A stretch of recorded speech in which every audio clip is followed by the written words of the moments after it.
antes, a China é o país potencialmente mais poderoso do mundo.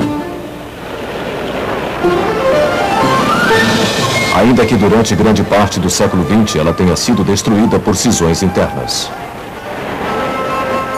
Até 1941, o costume dos imperadores chineses de se isolarem na cidade proibida de Pequim agiu como um freio ao progresso.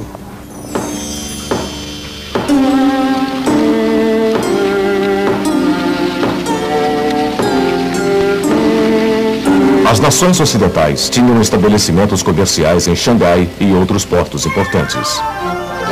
Os ocidentais levavam uma vida totalmente diferente da dos chineses. Entretanto, em 1911, Sun Yat-sen declarou o país uma república e começou a levá-lo para o século XX.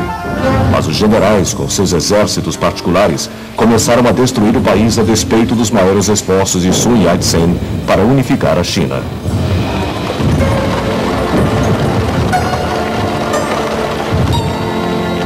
Então, em 1925, um jovem oficial do exército Chiang Kai-shek veio para a frente.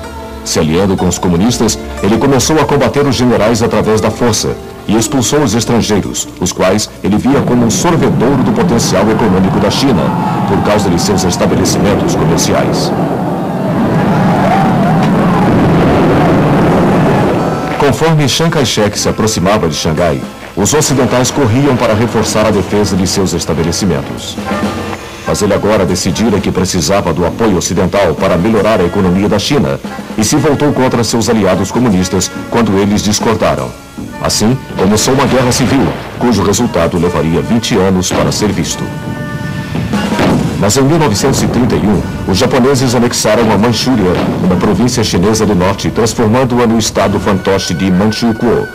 Eles afrontaram ainda mais os chineses, ao colocar Henry Puyi, o último da dinastia Qing de imperadores, como chefe de Estado. Enquanto isso, Chiang continuava sua guerra contra os comunistas, agora liderados por Mao Tse-tung. Tão grande era a pressão de Chiang sobre eles, que em 1934 os comunistas foram forçados a se retirar para as fortalezas no noroeste da China, durante o que seria conhecido como a Grande Marcha.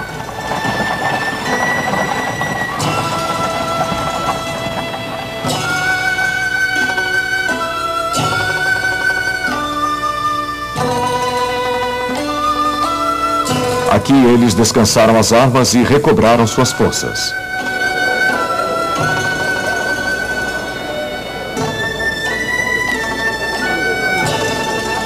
Mas em 1937, a China enfrentou um novo problema.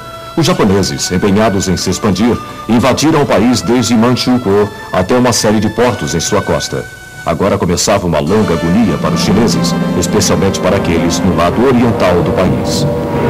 Cidades como Xangai e Nanquim foram impiedosamente castigadas antes de cair em frente ao invasor.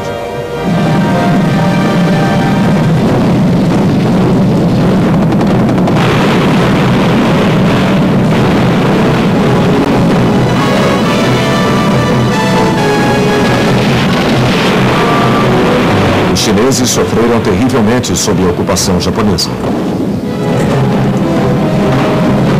Chiang Kai-shek, sua esposa e seu governo foram forçados a se retirar para Chongqing, no interior do país. Ainda assim, o resto do mundo fez pouco. A Liga das Nações se descobriu sem forças para agir, já que o Japão tinha se desligado em 1933, depois de reclamações sobre a anexação da Manchúria. As democracias ocidentais também estavam relutantes em arriscar uma guerra com o Japão por causa da China. Mas havia simpatia pela China, especialmente pelos apelos de Madame Chiang Kai-shek, educada na América. Ela diria ao povo: vocês têm visto nos filmes e têm lido sobre a destruição de lares e os terríveis massacres feitos pelos japoneses. O presidente Roosevelt começou a adiantar empréstimos à China para que ela pudesse comprar armas modernas. Estas foram entregues à China através do mar na Birmânia e dali por terra para Xinjiang. Esta rota, através das montanhas que separam os dois países, se tornou conhecida como a Rota da Birmânia. Entretanto, a invasão da China pelos japoneses tinha levado Mao Tse-tung e seus comunistas a declarar uma trégua e a se oferecer como aliados a Chiang na causa comum. Chiang, entretanto, manteve os comunistas à distância.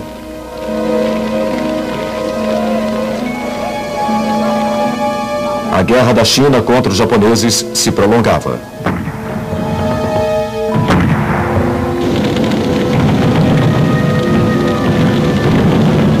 Em março de 1941, o país recebeu uma ajuda, quando a lei de empréstimos e arrendamentos do presidente Roosevelt se tornou lei de fato, e ele foi capaz de fornecer armas diretamente para Chiang Kai-shek. Em dezembro de 1941, o ataque dos japoneses à base naval americana de Pearl Harbor, no Pacífico, finalmente levou os Estados Unidos e a Inglaterra para o lado da China. Mas o rápido avanço japonês no Sudeste Asiático e no Pacífico significava que a Inglaterra e os Estados Unidos poderiam dar um pequeno apoio militar adicional. Os americanos, entretanto, mandaram o general Joseph Stilwell para assessorar Chiang Kai-shek. Stilwell tinha muita experiência com a China, tendo visitado o país pela primeira vez em 1911, quando ainda era um jovem oficial. Uma das primeiras tarefas de Stilwell foi tentar proteger a rota da Birmânia, face à invasão da Birmânia pelos japoneses no início de 1942. Suas tropas, entretanto, foram pegas na retirada da Inglaterra e se encontraram de volta na Índia. O reforço americano, que agora tinha que entrar na China pela Índia, ajudou a evitar que o país fosse totalmente invadido pelos japoneses.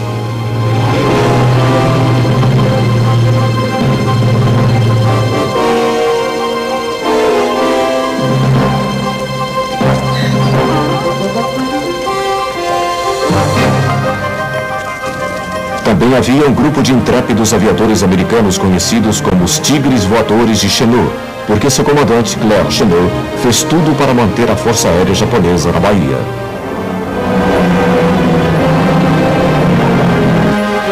Mas o reforço americano tinha sido mandado simplesmente para Chiang Kai-shek. Os comunistas, que estavam travando uma guerrilha cada vez mais bem sucedida contra os japoneses, tinham que agir sozinhos. Somente em 1944 é que a missão militar americana os visitou e ficou impressionada com o que viu.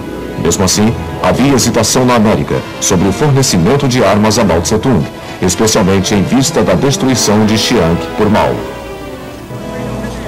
Nesse meio tempo, a última ofensiva aliada na Birmânia no período de 44-45 viu duas forças chinesas envolvidas.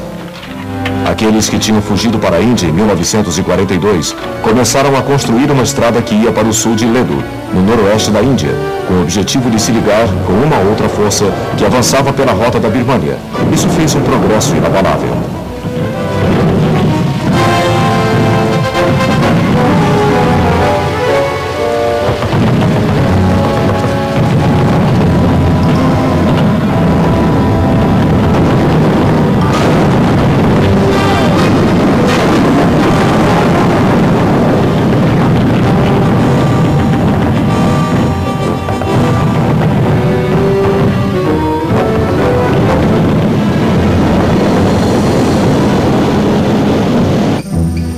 A própria rota de Ledo era um fato mais do que impressionante de engenharia que cruzava um terreno quase intransitável.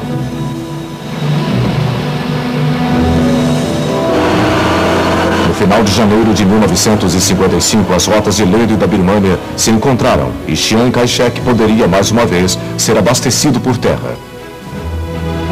A queda das bombas atômicas no Japão finalmente terminou com os 8 anos de guerra com a China, já que as forças japonesas agora tinham se rendido.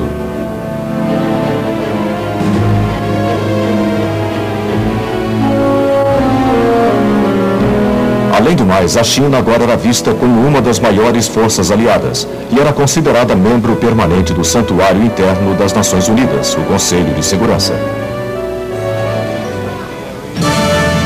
Entretanto, pouco antes da redenção japonesa, a União Soviética tinha feito uma grande ofensiva contra Manchukuo.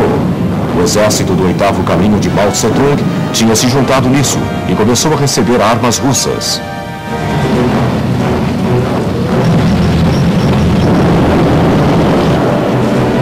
A esperança de que a China agora podia ter paz foi rapidamente destruída, embora o embaixador dos Estados Unidos na China, Patrick Hurley, tenha chefiado uma reunião demorada entre Chiang e Mao em agosto de 1945, antes da guerra contra o Japão estar oficialmente terminada, logo ficou claro que a desconfiança mútua era profunda. Em poucas semanas, o conflito entre os nacionalistas de Chiang e os comunistas explodiu e se espalhou por 11 das 28 províncias da China.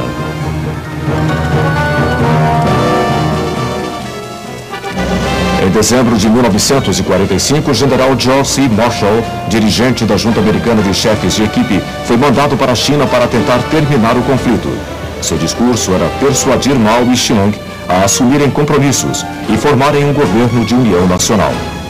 A isca era a oferta de ajuda financeira